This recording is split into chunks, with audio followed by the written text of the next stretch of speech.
Welcome to Dan's Place, Rhode Island's #1 stop for amazing food, drinks, and live entertainment. Dan's Place offers a fantastic selection of unique menu items, including pizzas, pasta, steaks, and seafood. Here's what our customers have to say: a masterpiece on a crust. Watch your favorite New England teams on one of Dan's 4 big screen TVs. Looking for a great place to meet? Try Dan's Place. I'm Dan from Dan's Place, where your only regret is not coming in sooner. Hi, everybody. Welcome to yet another edition of Settling the Score. John Parenti, without Johnny Boots, without Mike Green, but with my good friend Bill Samaggio, who just completed 2 hours of duty with Ken Collins and company doing Sports Open Mike. How are you, Bill? Pretty good. How are you doing? Holding it for an older man. It's been a while since you and I have been on the air together, John. Yeah, and I just figured we'd chat about a lot of stuff. Well, we go way back to We're like 50 years worth. Can you at believe least it? when I was in high school and you were just out of school. And I actually think it was before that. I think it was like you were in junior high. I was in Deering Junior High. We were scoring. We were the official scorers for our junior high school basketball. So that's like 1967. No, 67. 68. No. Well, I figured I was what, 8th grade, 9th grade. Yeah, I'm not as old as you. All right, I didn't stay back as long as you.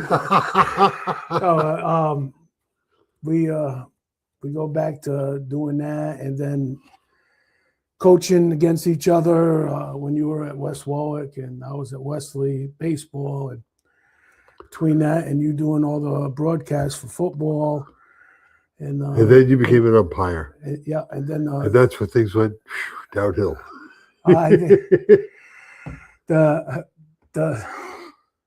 think the best one ever. Second base. Yeah. I asked for the ball. The guy showed me the ball. I banged him out. And you said, "What was that?" The runner was Pete Stecky. That's all I remember. That and the call. But, it's one of those. There was a pile of dust. I couldn't see the ball. I said, "Show me the ball." And he showed it to me. So reached over. I got it out.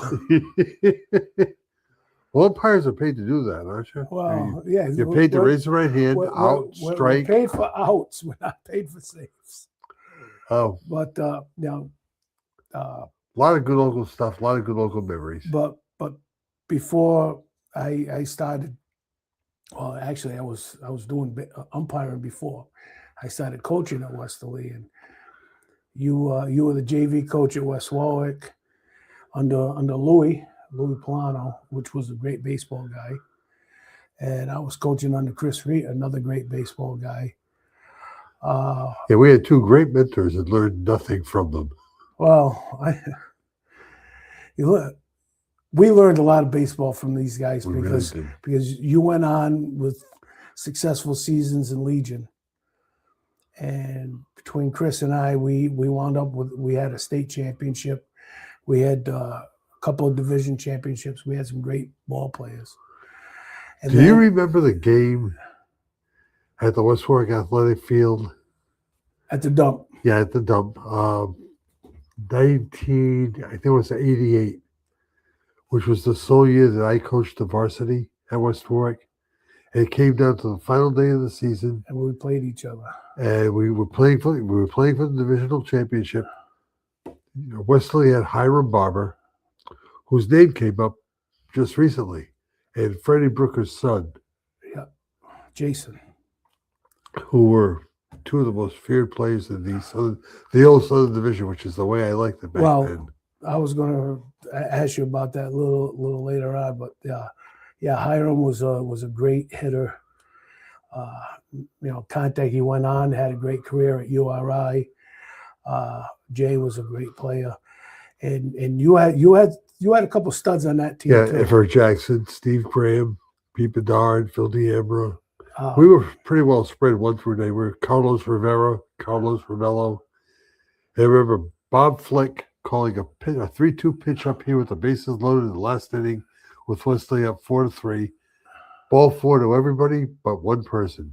The Bob guy- Flick. the guy- the Straight guy three. counted- Gotcha. Good night. That was the end of my varsity head coaching career. Well, Bob Flick, he was a great umpire. He did a lot of finals in baseball. Yep. Actually he was a 3-sport official because we had him in Super Bowl games as an official. Had him in basketball at the gym at West Warwick High. Yep. Had knows him. He and Art Fallon were a tandem. Yeah.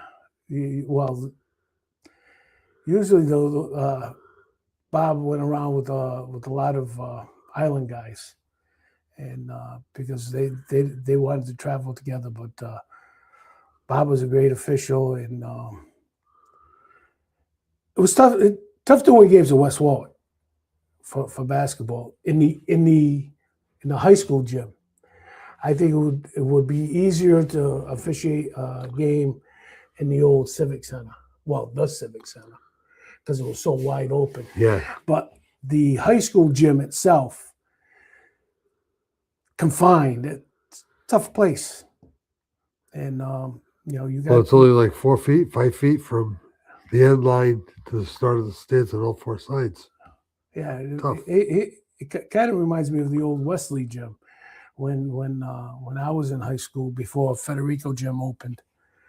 The Wesley Gym had the 3-foot lane Right.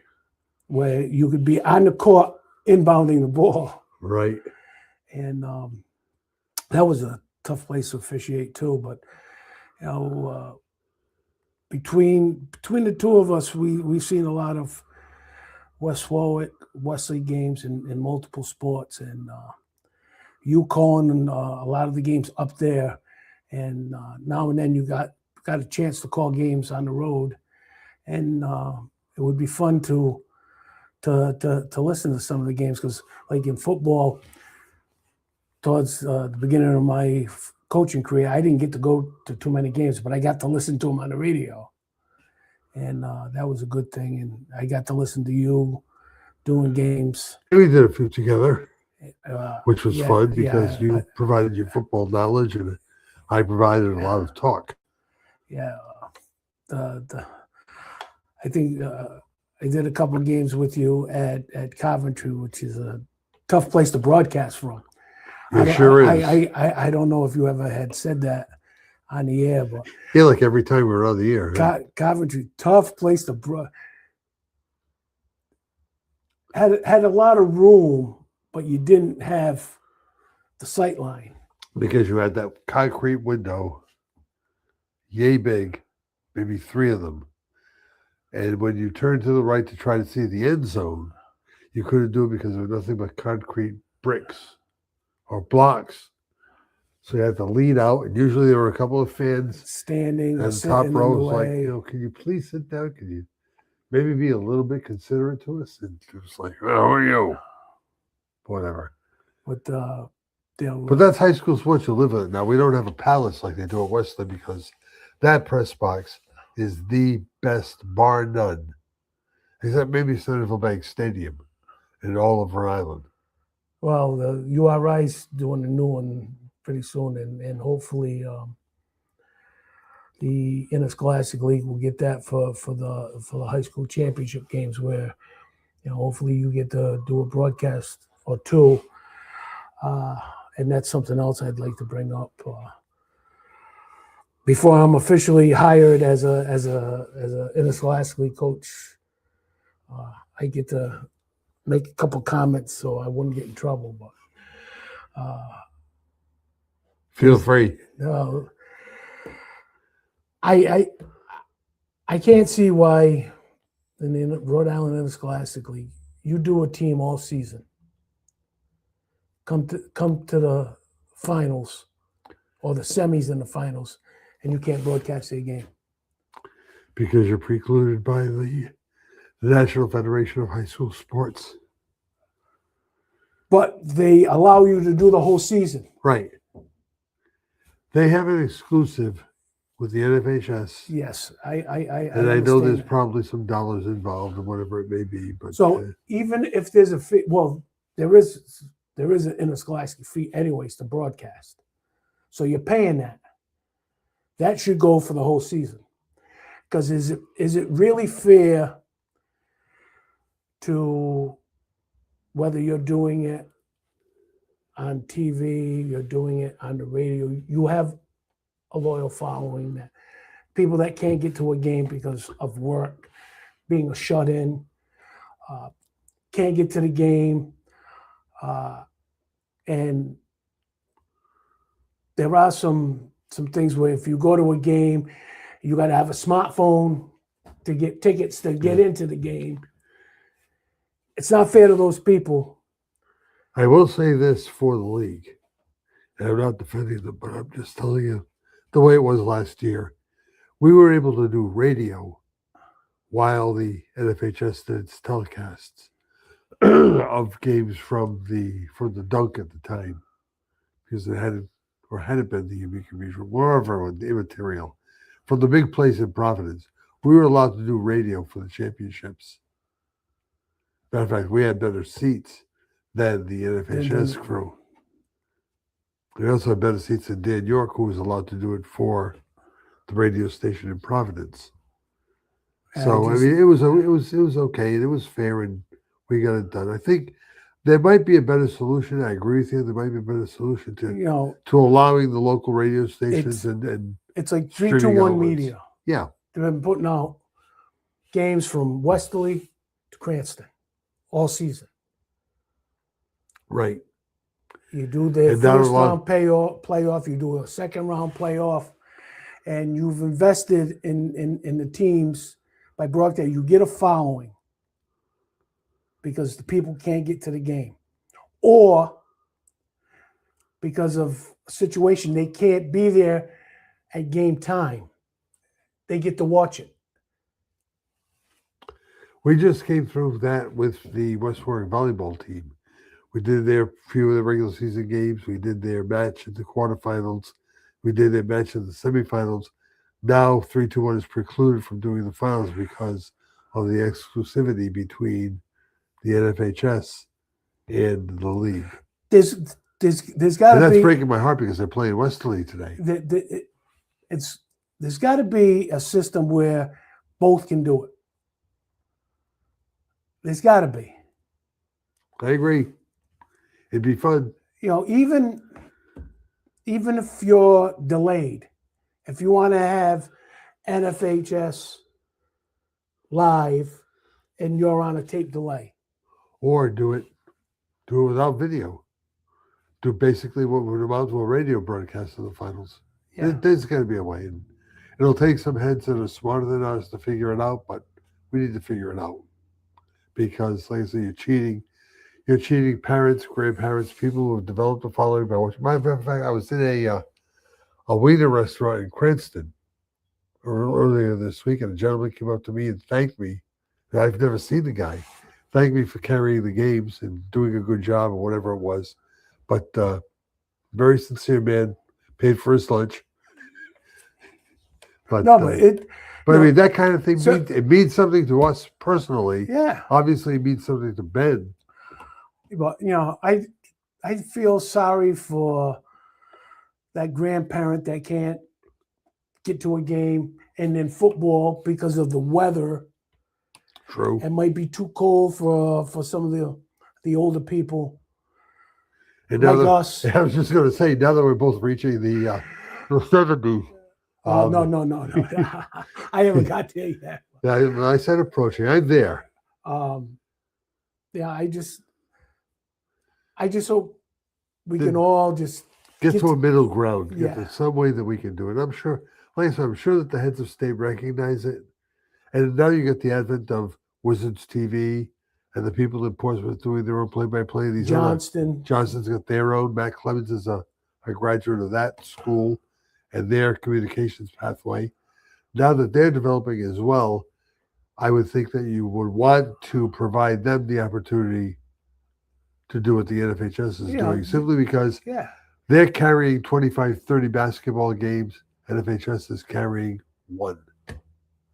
So, yeah, it's something that should be addressed. And eventually, I think Mike Plus- Lundy and company would address it. Plus, if you have a good camera person, you're seeing a better quality of game than on a stationary camera, because NFHS they don't do the whole production. For the finals, they do. They bring a camera person, they bring a producer, they bring a play-by-play guy, they bring a color man.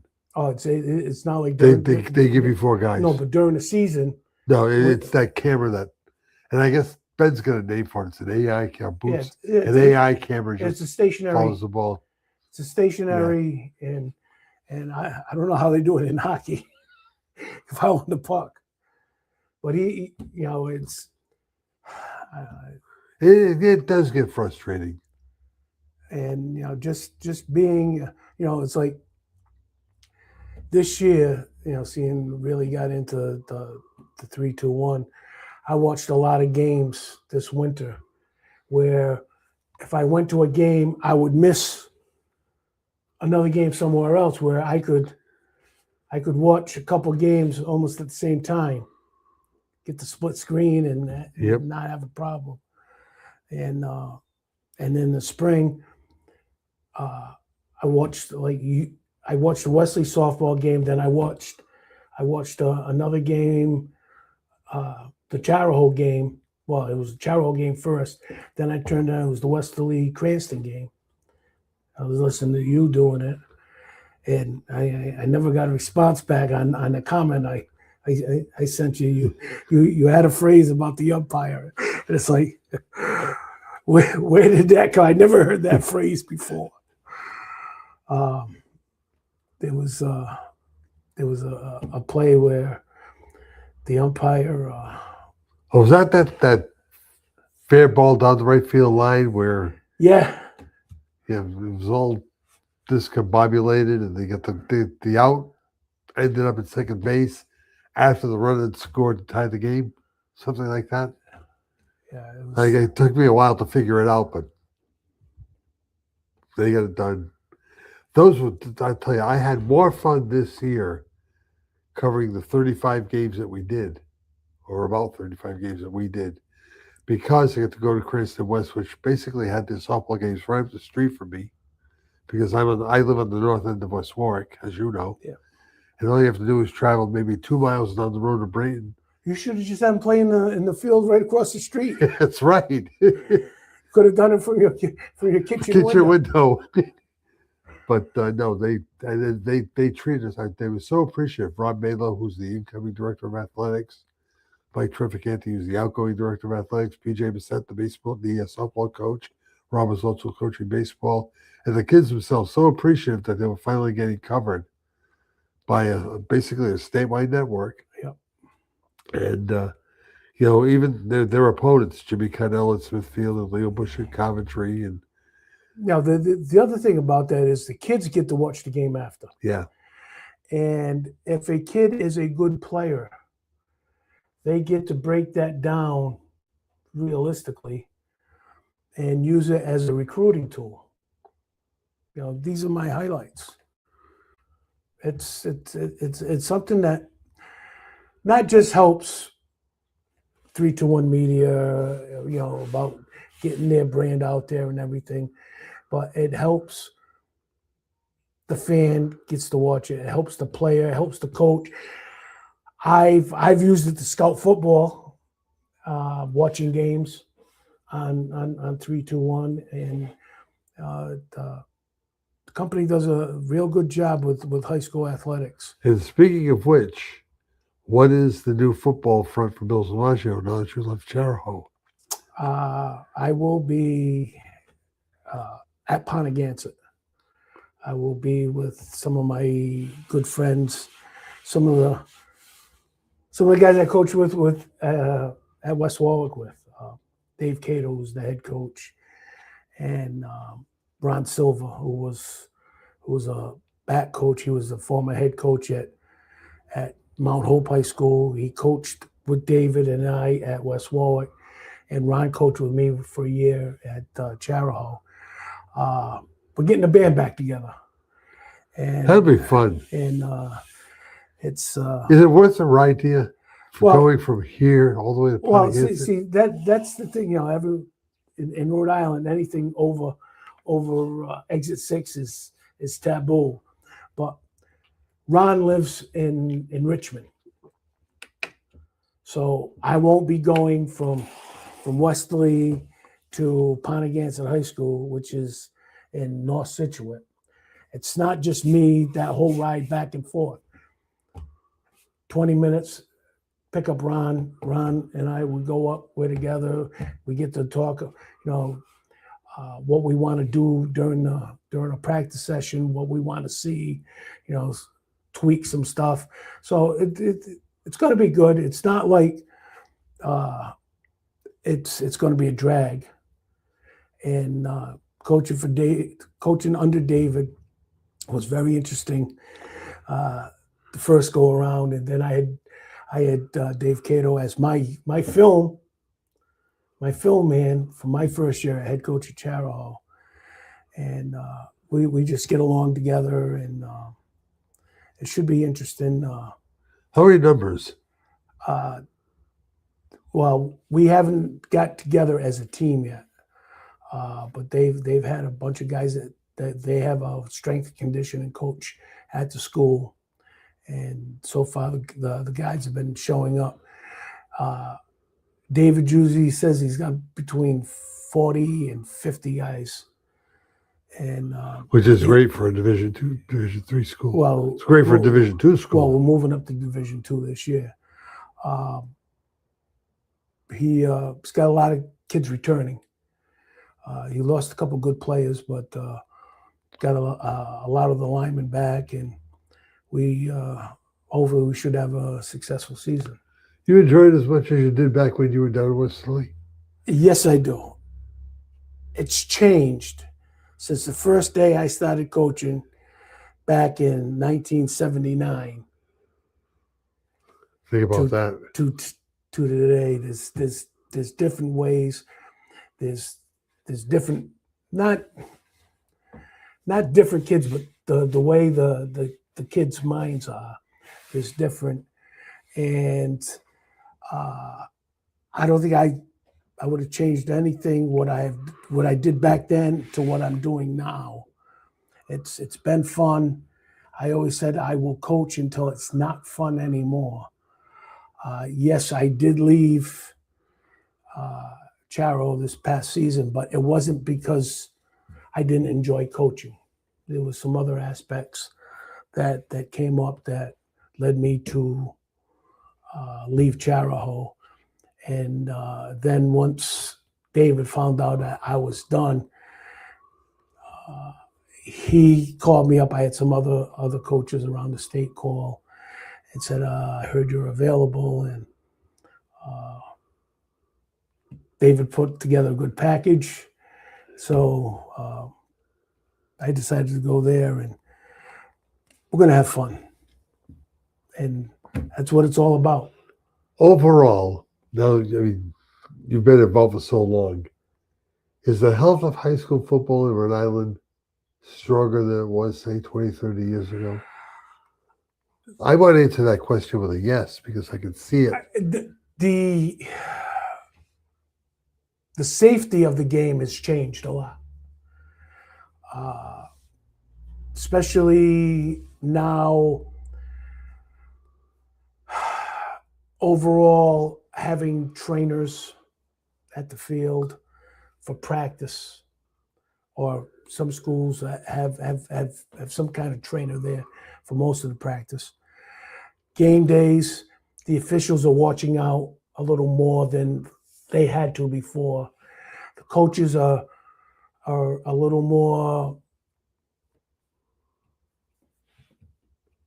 are a little smarter on some key things, because the Interscholastic League, makes you go through the courses every year about concussion, about heat, about a lot of different aspects of the health of the game. So yes, the health of the game is better. The kids haven't changed the toughness of the game, but some things were taken out of the game that caused injuries, which I can see. And that's why I would say it's healthier. There's no more using your head on the tackle. Well, it shouldn't be anymore using your head on the tackle, using the face mask, hands to the face, head slaps, where at one time a head slap was legal. And the kids, Leg whips are gone. yes, there's been a lot of safety, which I think has been better for the game. And I think the way that I've taught tackling, whichever program I've been in, it's more of the rugby style tackling. And now with everyone with videos and everything, this is the video I want you to watch. This is the technique.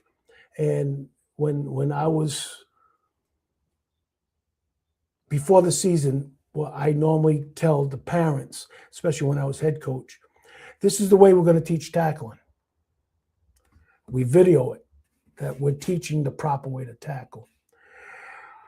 The way we're tackling, it's going to be Seahawk rugby tackling. Coach Carroll has a video on it. It's a short, like 10-minute video. This is the way we're going to do it, and it's for your athlete's safety. We want to take the neck out of the equation. And where's the word? I haven't had any severe neck injuries since we've gone to that style. Numbers are up basically everywhere. A lot of schools they're up, but some schools they're down. It's you get that flux if you're having a good program, you're going to get more people. Winning breeds winning. If you have a program that is not winning, but they're very competitive, they're staying about the same. If you have a program that is not competitive, that's when you fall into some trouble. We were talking a couple of weeks ago with Andy Gervasini. Andrew, nice kid. One He's of my a former great kid. players. He's a great kid. His problem, in my humble opinion, is the fact that there's no feeder program in a town as large. Oh, you gotta have as you gotta have a feeder program. There's no doubt about it. Westerly has a great feeder program. Youth football in Westerly has done a lot. West Warwick has a great feeder program in the Steelers. Charahoe has a feeder program. The only thing that I didn't like about the Charahoe feeder program is I wasn't going to get all those kids from the Charahoe Cowboys, because the Charahoe Cowboys took kids from Narragansett and South Kingstown. So those kids are going to go there. They're going to make those, and especially if they're one of the better players, you'd rather have them going towards your school. Obviously. But you have to have a feeder program, because without the feeder program, you got to start day one with ABC. When I was coaching at Wesley or West Warwick or Charahoe, I didn't have to do it. Kids knew how to get into Your the ninth graders, your freshman who came in, absolutely had a knowledge and a working knowledge of the fundamentals of football, which is not the case in Coventry. Where I'm gonna correct some deficiencies that I think they have, but it's not like, all right, this is how to put your uniform on. You know, I had a kid once put his practice pants on and his girdle on backwards. He goes, "Coach, this doesn't feel right." I said, "No, it should, because you got the pads where the pads don't belong." But you definitely have to have a feeder program. The kids have got to be able to before they take that first hit. You don't want to take it in the 9th grade where you've never taken a hit before, where at least you started younger. To me, the ideal thing is your feeder program. You start from flag and go up and go all the way to full contact. I would take it a little slower, personally, where the kids aren't taking hits at the younger age and build up to full contact. And me personally, you're down there to teach the game of football. I would eliminate playoff championships. Yes, they're great to do and everything, but on the youth level, you're there to teach the game. Which basically is being done in soccer too, which is why you're seeing an evolution and a growth of soccer, because in those early stages at ages 4, 5, 6, you're playing to have fun, you're shooting at the little goals, and while some players will be out picking daisies in the field and dandelions and doing some stuff, they're actually out there, they're recreating, they're learning a little bit about the game. And it isn't until they get in 7th and 8th grade, the middle school teams, etc., where they're starting to count. Yes.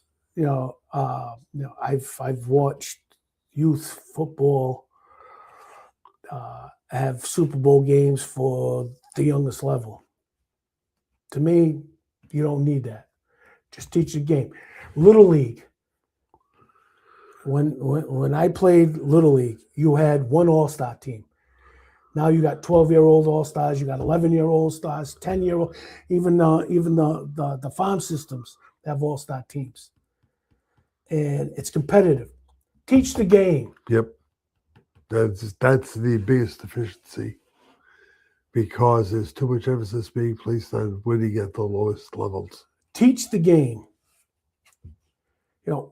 Yes, winning's great, but when you're teaching the game at that level, the players have not developed yet. Some guys might be taller, some guys might be broader, some guys might not grow. Is that winning that? Yeah, it's great. Yeah, it's nice, but if you just go and teach the game and teach it right, then you don't have some of these parents going crazy in the stands. Good. Yep. You don't have going after an umpire, because you look at the state of youth sports now, tough to get officials because they don't want to put up with crap. Now you would like this. I saw a video. I think it's in New York, where if a parent gets abusive during a game, they don't get thrown out of the stadium. John, you did something that is not approved by our association.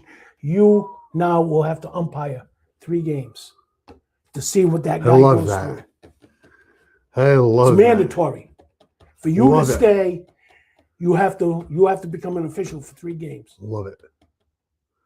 Put yourself in our shoes. Yep, I love it. That's great. Now, the only thing that is bad about that is the parent, do you know all the rules? Well, that's why you're not working it alone. Because now you've got a guy say at the Yeah, bases. no, but I'm just saying I like something like that.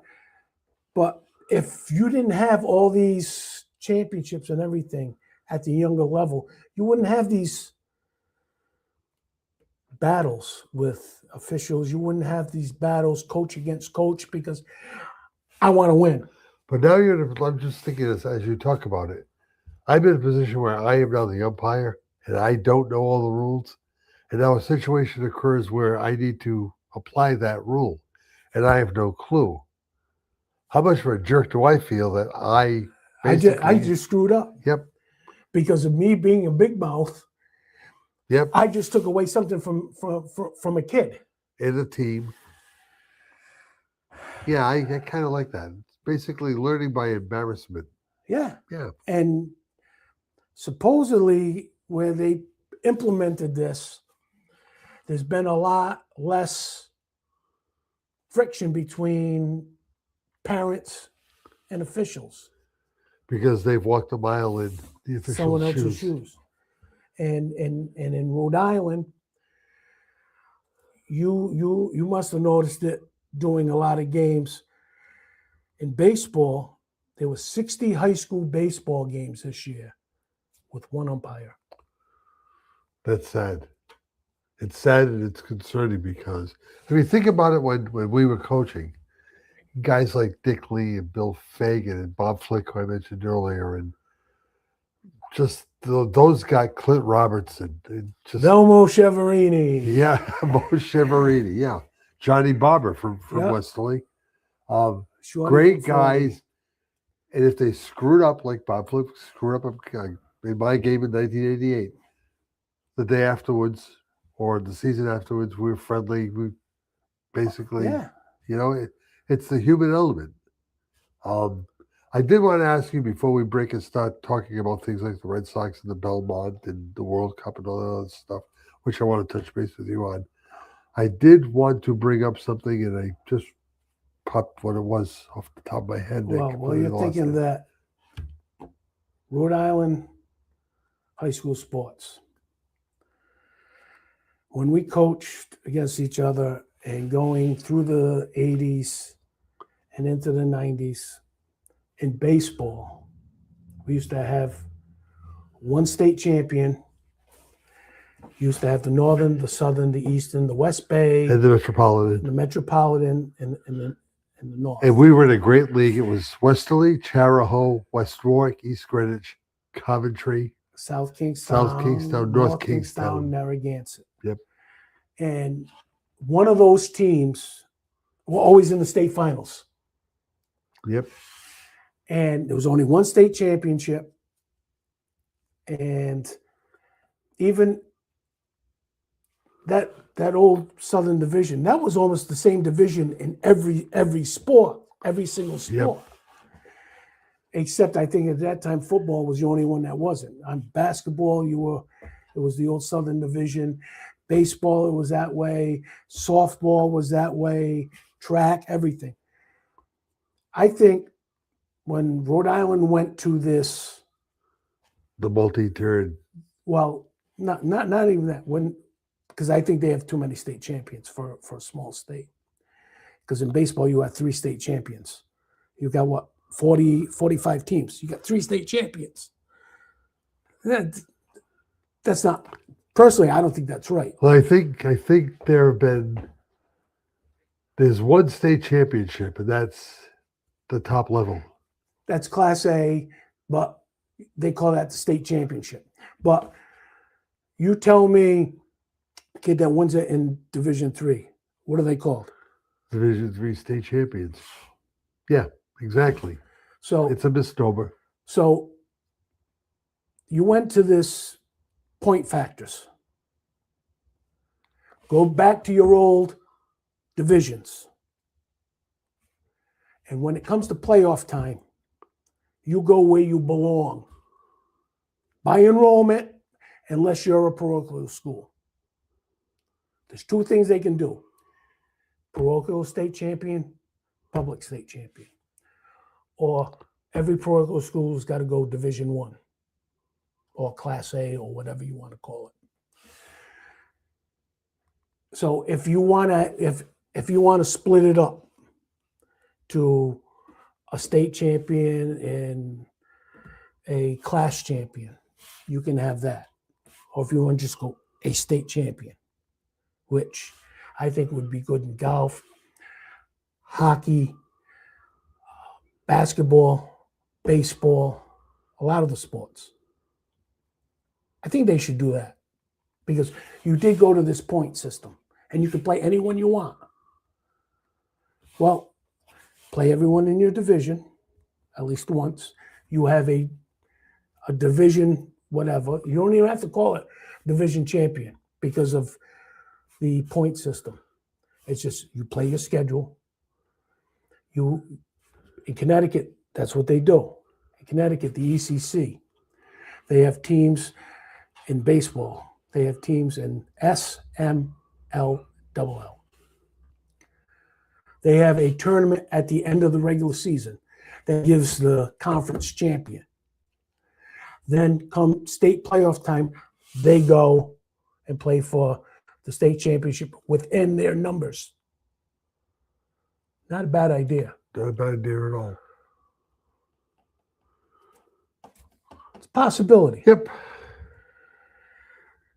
And I would like to see that happen. Will it happen? I don't think so. It was put out there a long time ago, back in the 80s. It was an athletic director in North Kingstown that wanted to do it. And he pushed for it, and he was denied. But you bring back the old rivalries. Because right now, in a lot of sports, Wesley won't play Charahoe. Wesley won't play South Kingstown. West Warwick won't play South Kingstown. They won't play Charahoe. There was something they don't even play Coventry. Yeah. Brings up a good point. School administrators will be very happy because now instead of sending your team to Jamestown or Portsmouth or Middletown from West Warwick or We never had busing problems either. that's right. Because the And longest that's what I was leading yeah, to. the longest trip was what, 25 minutes? Yeah, going down from West Warwick to Wesley was our biggest. Although I don't even think that was. I think our biggest trip was West Warwick to Charahoe, because you had to snake around Switch Road. So, you know, there's things they could do. And way back, baseball season, do you remember how it was set up? First half of the season was 7 innings. Second half was 9 innings. Playoffs were 9 innings, and it was lose and go home. It wasn't No double elim. It wasn't these pods or double elimination or best out of 3. You played, you won, you kept on going. The season, you didn't worry about the season going into graduation. It was done. Last question before the break. RPI, good or bad? I think it goes both ways. It really does. Because it will give you a good thing, or it could be bad. Because, just for example, Charahoe girls softball, undefeated, beat LaSalle twice during the regular season. We're number 2. We're number 2. Good. You have the opportunity by playing a better schedule. But then again, I come back, you got to play the way I would have it. You got to play everyone in the division. You don't have to, well, I'm not going to play this team. At one point, you had North Kingstown was undefeated. Charahoe was undefeated. You know, it was really messed up, where 2 undefeated teams were in second and third place, where a team that had been beaten once was in first. And another example of that was girls basketball in Division I last year. You had the 3 top teams. I'm trying to remember now. Westerly, you had Westerly, you Barrington. had Barrington, who they I think they split. But the 3 teams in North Kingstown, I think, they were all together, but because of the power ranking, a team that beat someone more than the other teams wound up with the 1 seed.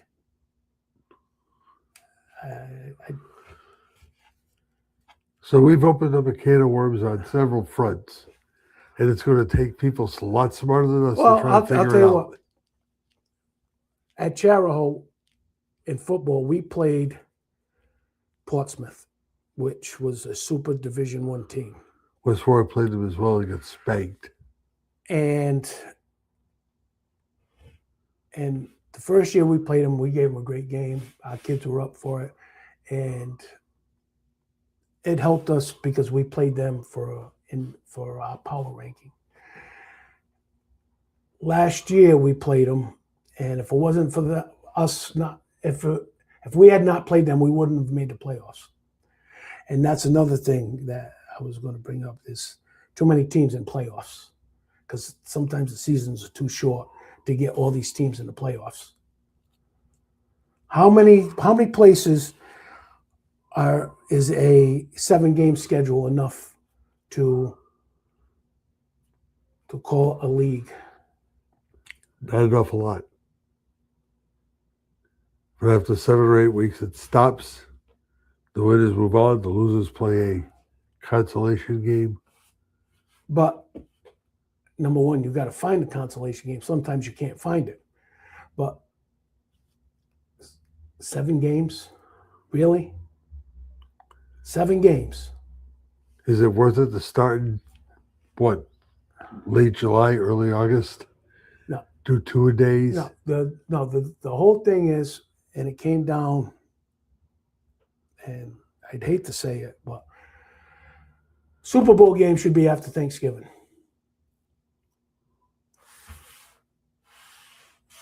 Push the season back. You can still do what you're doing, but don't play your championship game on Saturday and Sunday and expect these kids to come back Tuesday, Wednesday, or Thursday and play Thanksgiving Day. Plus, you're doing that. The team that won the Super Bowl, they got everything to lose in Thanksgiving Day, nothing to win because they're already state champions or division champions or whatever. Football should be at least a 9-game schedule. 4 teams make the playoffs, so that week 10 would be a playoff game, be the semifinals. If a team wanted to get a game before Thanksgiving, instead of having 2.5 weeks off, they could get a game and have your championship game the week after Thanksgiving. Thought-provoking. Like it used to be. 1 giant step forward. 2 back. Right. And they always said, we're doing that because it's going into the winter season. They're going past graduations now. What's the difference? True. All right. Got a break. I've got to talk Red Sox with you. Oh, yeah. There's a lot to talk about. Oh, yeah. I think we're taking a break. So keep my fingers crossed. We'll be back with more Settling the Score in a moment. Hi, this is Dan from Lathrop Insurance. Rhode Island is full of incredible businesses, family-run shops, growing startups, and companies that shape our community. At Lathrop Insurance, we help business owners protect what they've built with insurance programs crafted around their industry, risks, and goals. Your business deserves more than one-size-fits-all coverage. Lathrop Insurance, solutions-driven protection for businesses that drive Rhode Island.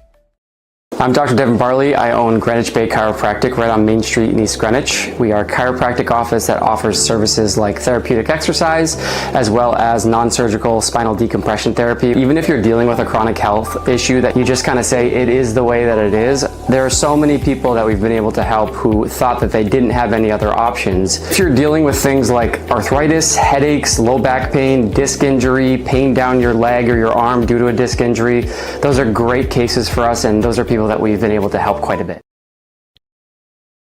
Since 1974, Bill's Place has been serving up great times and unforgettable food. From family celebrations to post-game meals, it's the spot Kent County calls home, right on Main Street in West Warwick. Bill's Place has been part of the community for over 50 years, and it just keeps getting better. Come see what everyone's been raving about. For takeout, call 401-828-2300 or visit us online at billsplaceri.com. Bill's Place, where tradition meets great taste.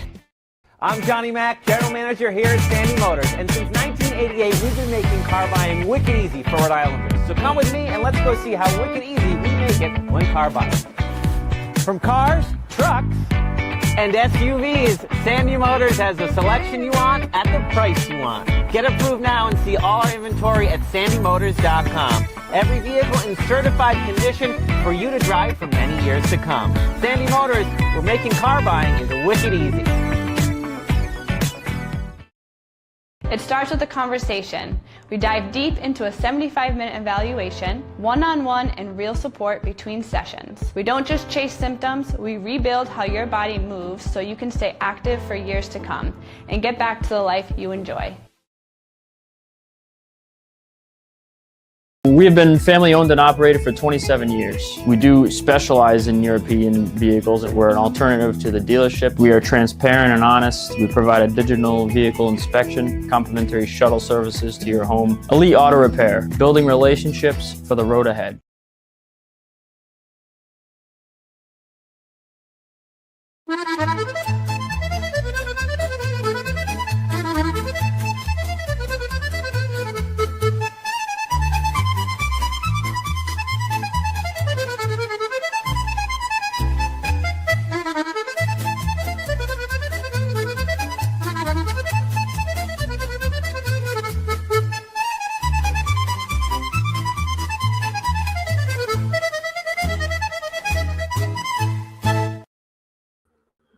Welcome back to Settling the Score. Bill Samaggio, our guest this week.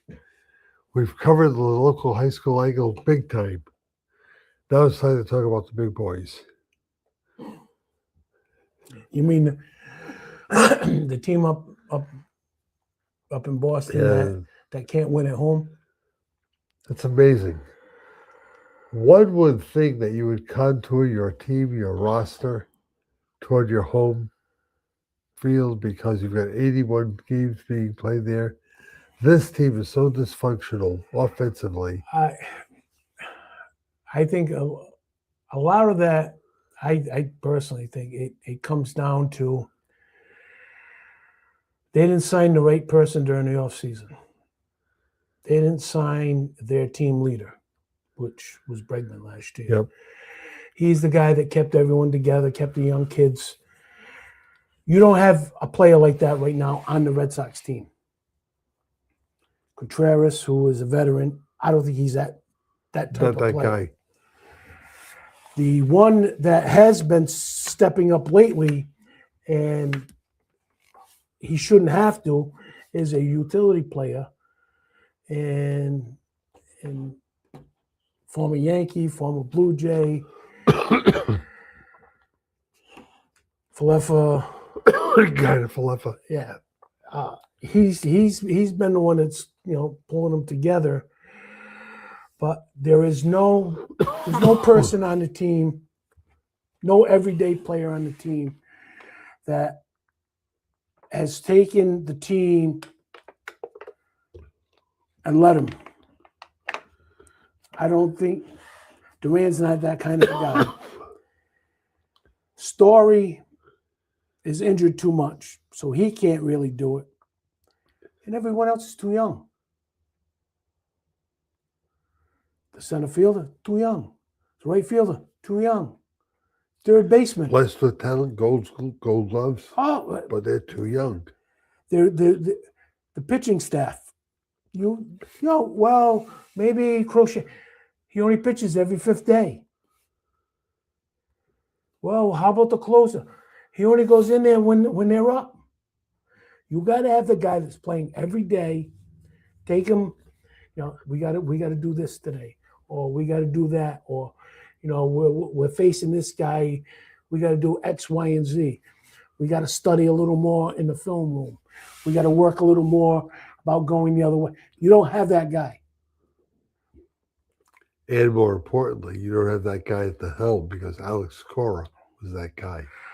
But Alex was more of a veterans manager.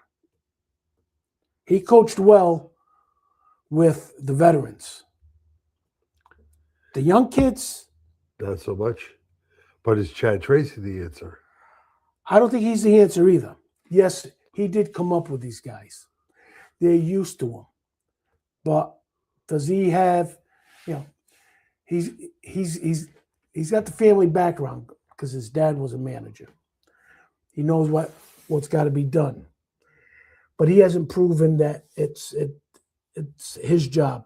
Plus, they didn't name a manager, did they? They did interim. For a reason. If they can find someone better, they're going to take him. Can I offer a name and get your values? Right up the street, a little bit further up 95. Take 295, get off at the Cumberland exit, the Woonsocket exit. Rocco. Exactly. I think he would be a great fit. He can work with the young guys, and he can work with the veterans. I think he would be a great fit. Now, the Red Sox have done things where they get this great kid who was second last year in the in the Rookie of the Year balloting in the National League.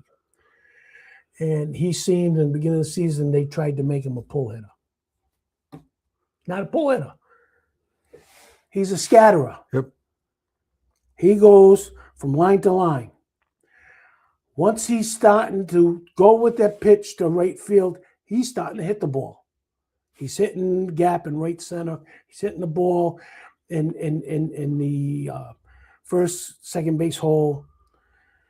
He's not trying to pull the ball to hit it off the wall. Play to a player's natural abilities. Don't change him, because notice that Duran is starting to come around. He had a great month. He hit nine long balls in a month. But he put the ball down for a bunt, started going the opposite way. You can't force that square into the round peg. Well, the round peg. I think that's some of it. The pitching for Boston's been, I think it's been pretty damn good. it's been good except for two exceptions. Well, one of them is now in Worcester, Yes. which was abysmal. And I can't understand. It's a head problem. Yep. Now, the other one, I think, is they put some guys into leverage situations that shouldn't be in a high leverage situation. There's a Weissert. Hot and cold. Yes. And when he's cold, he's very, very cold. So why keep on putting him in that leverage situation when it's a either tied game or they're up by a run? You bring him into a game that is either tied or losing by a run. Get the feel. Because once he goes on a hot streak, he will go on a hot streak. My contention with Weissert is he's the kind of guy you don't bring in with runners on base. Yeah, he's got to be clean. Chokes. He's got to be Start clean. him in a fresh inning, start the seventh, or get him in an inning where he'll start fresh. Now, If you went Weissert to Slayton, and when Whitlock, comes back to Whitlock and they go to Chapman, you've got three guys right there in those three that can produce after Weissert. Weissert's job is to hold the lead or prevent the lead runs from scoring. How do you prevent the lead runs from scoring? You never get them on base. If you start a fresh inning, they're not on base yet. now they just brought up Ty McHale. They should have had him up earlier. They're sticking with this Rule 5 guy in Watson. He's had some good things. He's had some bad things. If you send him down, you may have to send him back. But take that risk. You can't be losing games by putting him in an 11 situation, which they have. Another guy they just sent back down who didn't give up a run. Santa. Yeah. Yeah. Long name. Nice Italian boy. They put him in. Well, he hasn't given up a run yet. Well, every game he's come in, it's not been a high leverage situation. There's no pressure on him. They put him in a high leverage situation, he got blown up. Yep. That's why you have guys in your bullpen is high leverage, low leverage. They can't. It's number two. Their base running has killed them. They've had 12 guys thrown out at the plate this year. What does that say about your third base coach? Either you're sending them too much, or well, it was a bang bang play. It shouldn't be a bang bang play, especially when there's less than 2 outs.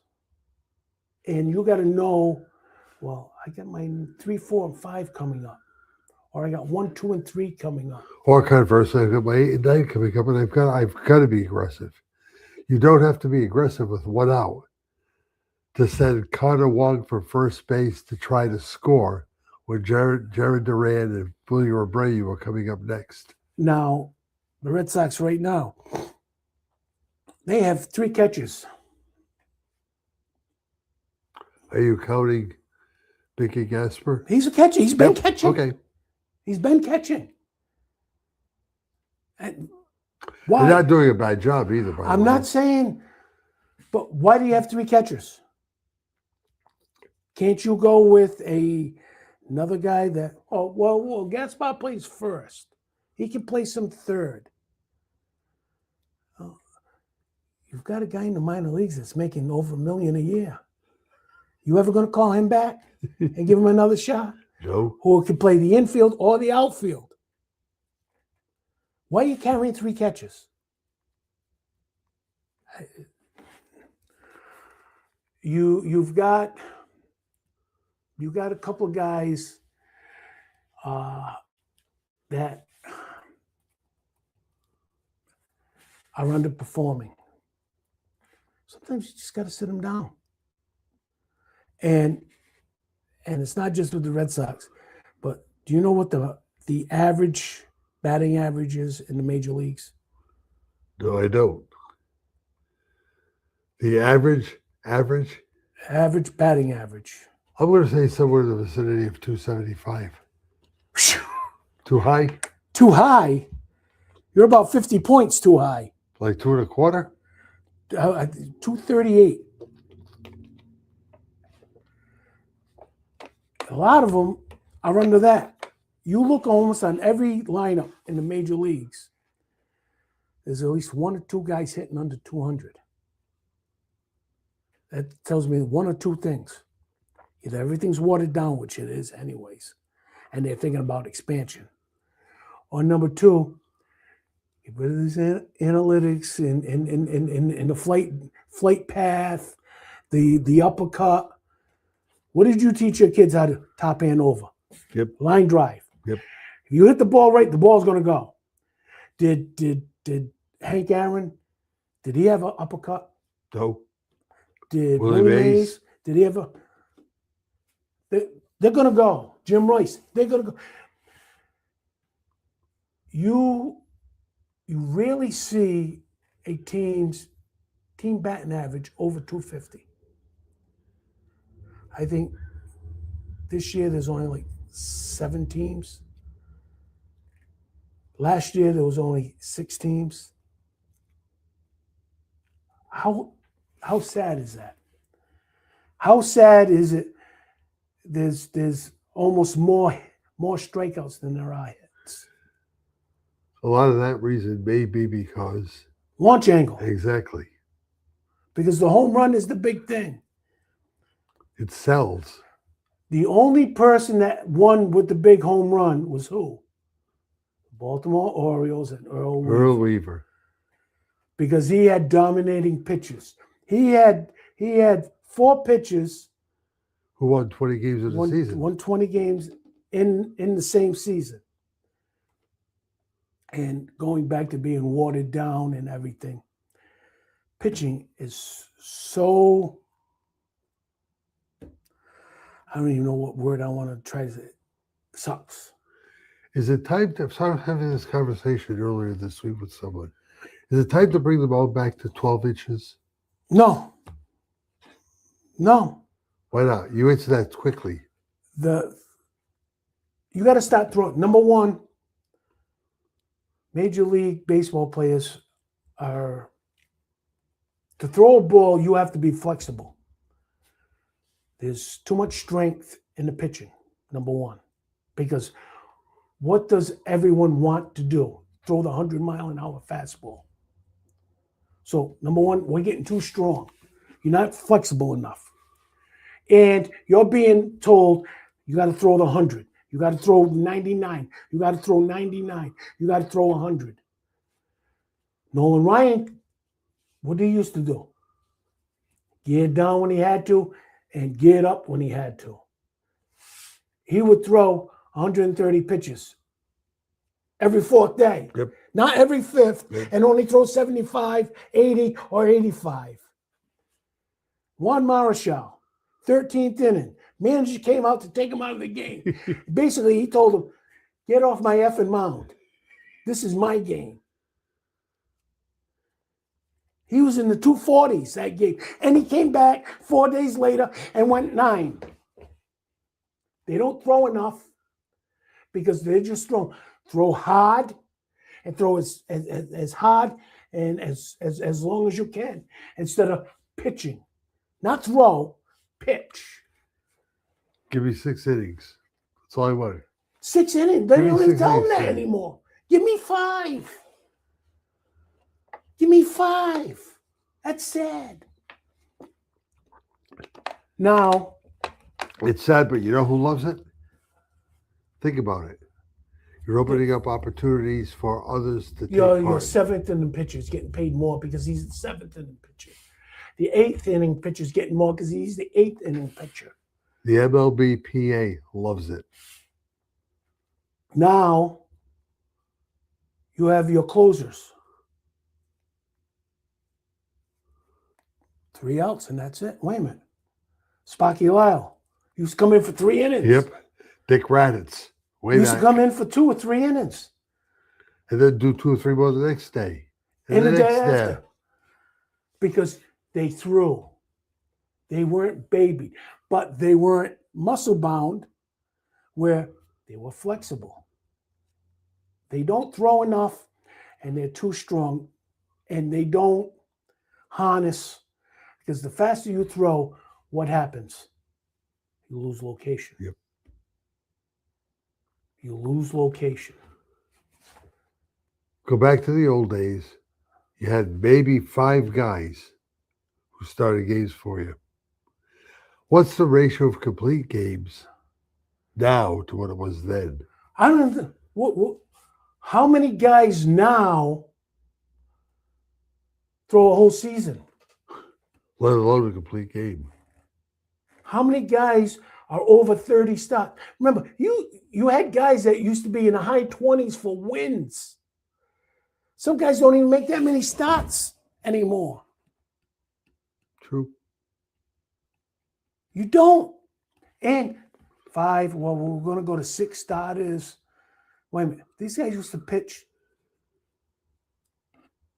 4 every 4th day. 4 starters. How did they do it? Because they controlled themselves. They knew when to gear it up and when not to gear it up. You go back to that team with McNally, Cuellar, Palmer, Dobson, followed by McNally, Cuellar, Palmer, Dobson, followed by McNally, Cuellar, Palmer, Dobson for an entire season. Just the Atlanta Braves. Smoltz, Glavine, Avery. They had Who's the 4th? Don't remember the 4th. But Maddox. I was screaming Maddox at you guys. No, you weren't, because I just said it. Not quick enough. Did we hear Maddox from the? we did not.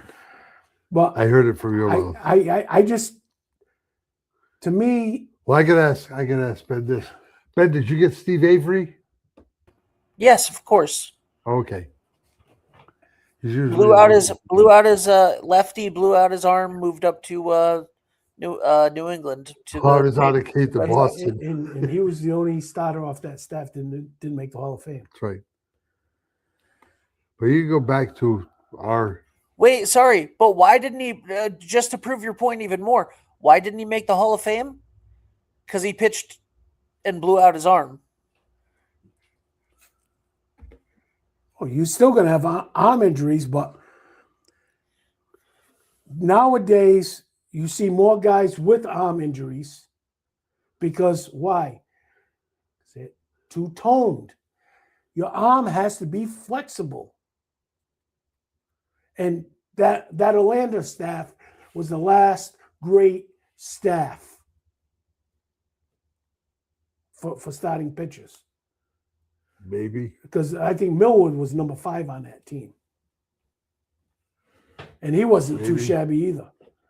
But since then, really, have you had an outstanding staff in the 2000s? Maybe The Yankees back in the early 2000s? maybe. In the Guidry days, maybe. No, in the Guidry days, that was in the 70s and 80s. Yeah. I'm just trying to think back to. But Rocket, towards the end of his career, him and Pettit and a couple of those You guys. can name 2 great starters. You can name Schilling and Randy Johnson. Yeah. Or Schilling and Pedro. But it's sad that these guys, they talk about more about their golf game than they do pitching.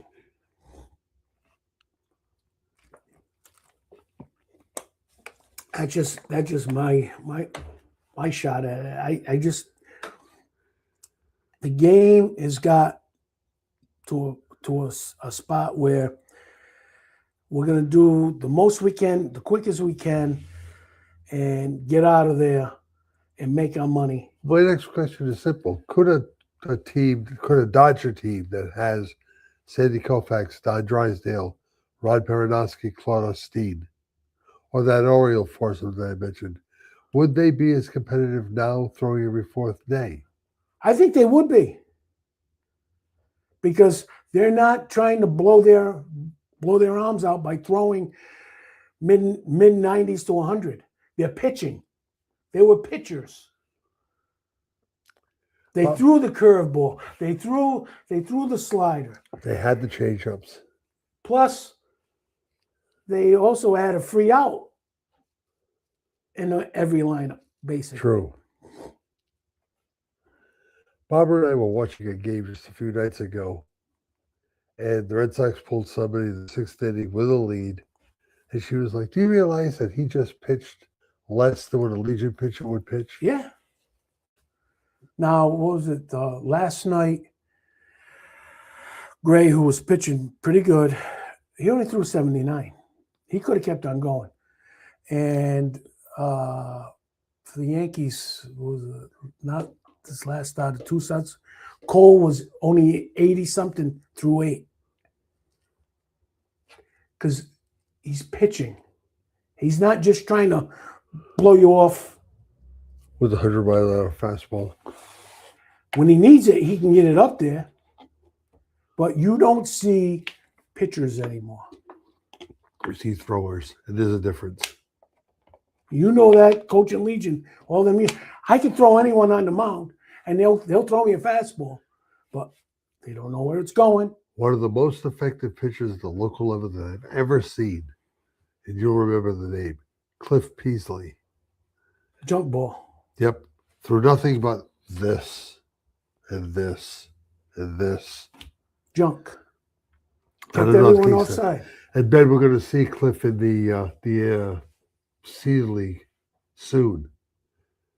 He's also a member of the Hall of Fame, but wear and tear on his arm, none. Because it was all junk. Junk can also do some damage because your arm's not supposed to do certain things, but it wasn't hard junk. Everything was soft, just breaking off the table. Lots of movement. All right, so that's my idea with pitching Yeah. in the Red Sox. Is it, last question with the Red Sox, is it too late? Can they make a run? Can they I get it think down to 7 or 8 games and then down to 6 or 4 games by August?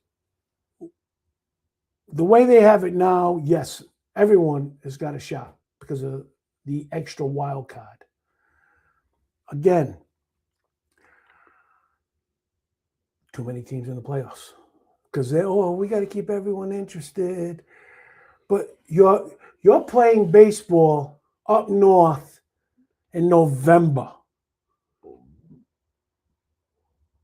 If Toronto didn't have a dome, they would have been playing in snow.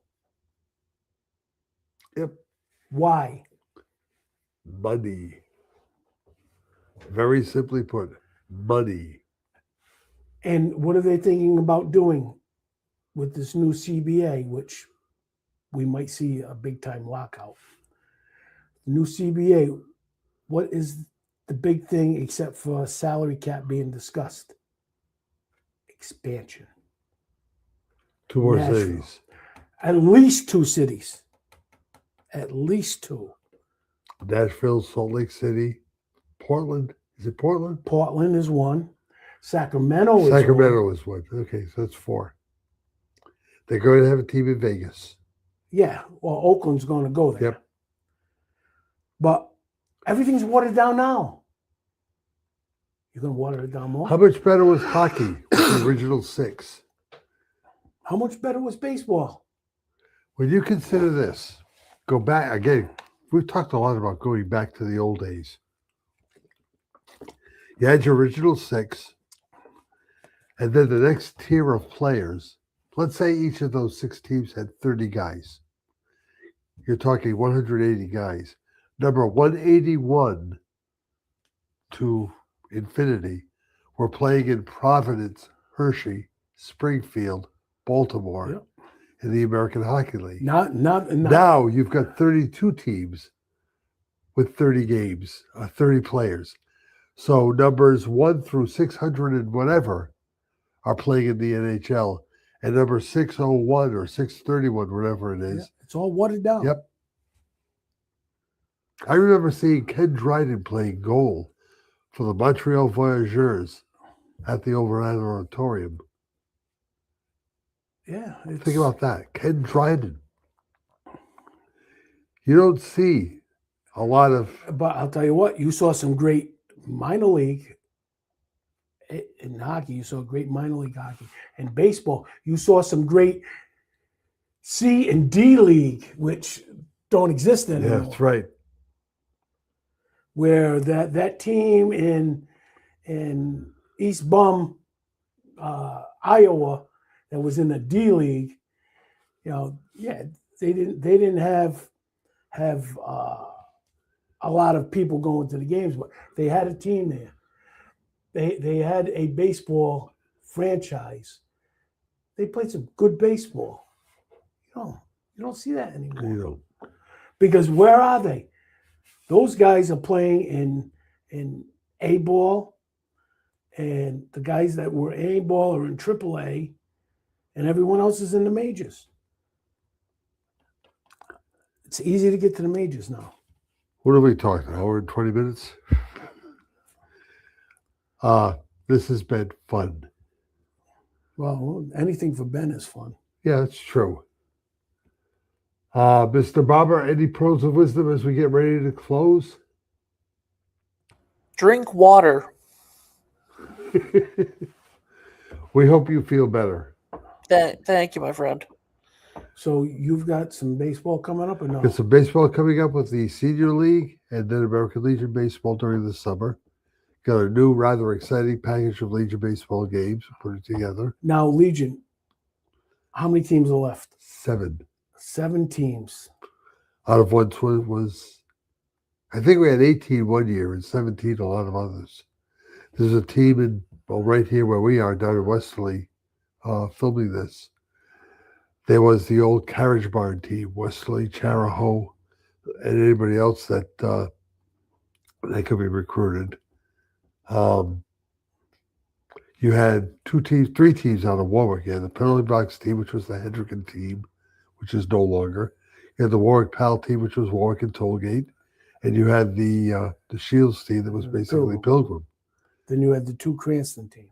You had two Cranston teams. One took East, the other one took West and Johnston. You had a Situate team that was Situate and Pontigancy. You had a Woonsocket team that was Burrville, North Smithfield, and Woonsocket. You had a Cumberland Lincoln team, which was always strong.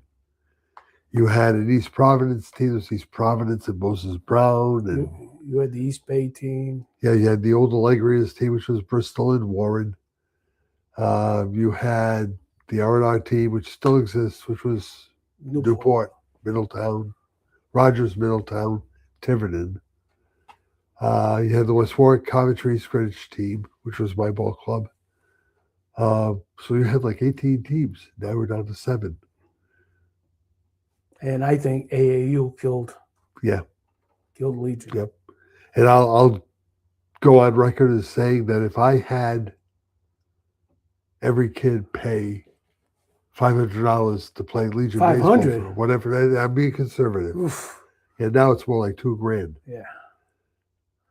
But if I had the 400 kids that I coached over the course of the years from 88 to 2010, if I had $500 for each of those kids, I wouldn't be living in a 4-room cape in Natick. If we would be doing this show.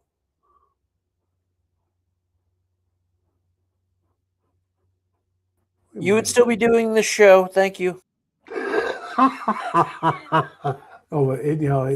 Legion, just like before Legion was really big, it was Senior Babe Ruth, because we had some great teams, especially from down this end. You had the Dolans team, which was basically Wesley and Stonington kids, and they went to a couple of nationals. Senior Babe Ruth was big because you had, especially out of the Southern Division, because you had the East Greenwich had a team. You had 2 teams out of South Kingston.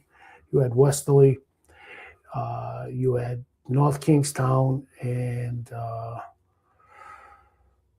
that was the old, and East Greenwich, because Alley's was the East Greenwich team, and you had some great baseball players, and then all of a sudden Legion came in, and that was the demise. Now Legion's on its way down, and AAU's taking over, and to me AAU, unless you're playing in the elite category,